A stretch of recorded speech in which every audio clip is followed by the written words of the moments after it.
অতঃপর এই ধরো বেশ কিছুদিন পর কিংবা কয়েক মাস পরও হতে পারে আমাদের সম্পর্কটা মলিন হতে শুরু করবে ধীরে ধীরে।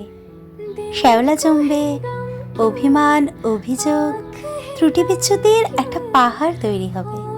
সম্পর্কের বয়স বাড়বে। প্রথম দিনের মতো নব্য প্রেমিকা বা প্রেমিক আমরা কেউই থাকবো না। দুজনের ভিতরকার রহস্য দুজনে জেনে যাব আলগোছে। ব্যস্ততায় 3 বেলা ভাত খাওয়ার মতো একবেলা কথা না হলে বুকের ভেতর চিনচিনে ব্যথা আর অনুভব হবে না। হঠাৎ করে দেখা করার ইভেন্টই থাকবে না। প্রথম দিকে যত কথা বলে বলে রাত পার করে দেওয়ার মতন কথারা ফুলঝুরি আর ছোটাবে না। দুজন দুজনকে নতুন করে ব্যাখ্যা করার মতো নতুনত্বই থাকবে না। কিংবা জড়িয়ে ধরার পর প্রথমবার জড়িয়ে ধরার মতো আর প্রশান্তি কাজ করবে না। প্রথমবারের মতো আঙুল স্পর্শ করতে গিয়ে শরীরে সেই ঝটকা আর লাগবে না। সুখের ঢেউ উঠবে না প্রেম যমুনায়। প্রথম দেখা, প্রথম চুমু, প্রথম চোখে চোখ রাখা, প্রথম জড়িয়ে ধরা, প্রথম ভালোবাসি বলা, স্বাদ ফুরবে হালবাত। দুজনের প্রতি হীনমন্যতা সৃষ্টি হবে। সম্পর্কে হয়ে উঠবে তেলে জলে বেমানান। ঝগড়া হবে রোজ রোজ। টক্সিক হয়ে যাবে আচরণগুলো, গুণগুলো হয়ে যাবে অভিশাপ। ভাগ্যক্রমে পেয়েছি কথাটা ট্রান্সলেট হয়ে যাবে অনেক বড় ভুল ছিল এই কথাতে। দূরত্ব বাড়তে বাড়তে তুমি কিংবা আমি চলে যাব দেওয়ালের ওই প্রান্তে।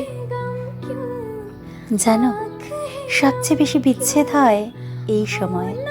পুরনো জিনিস পরিত্যক্তভাবে ছুঁড়ে ফেলে আবার নতুনত্বে গা ভাসায়। আবার নতুনের স্বাদ, আবার পুরনো, আবার নতুন খোঁজা।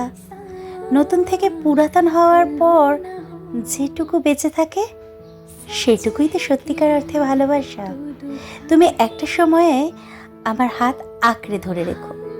তুমি এই সময় আমার হাত আঁকড়ে ধরলে ফুল সজ্জা হবে, আর নয়তো অন্তিম সজ্জা। তুমি এই সময়টা আগাগোড়া থেকে গেলে সুখ হবে, আর যদি না থাকো তাহলে অসুখ। ভালোবাসার বয়স যত বাড়বে তত আসক্ততার রঙও গাঢ় হবে। মায়া জমতে জমতে সমুদ্র হয়ে যাবে। তোমার হাসির মায়া, তোমার ঢং করে কথা বলা, তোমার বিভিন্নভাবে চোখের তাকানো মায়া, তোমার ঠোঁটের পাশে তিলের মায়া, তোমার কথোপকথনের মাঝখানে ভালোবাসি বলার মায়া। এসবে অভ্যাস হয়ে যাবে দুজনের। শুনেছি মানুষ অভ্যাসের দাস। সব বদলাতে পারলেও অভ্যাস কখনো বদলাতে পারে না। চলো, তুমি আমি, আমি তুমি, আমরা মিলে আমাদের অভ্যাস হয়ে যায়।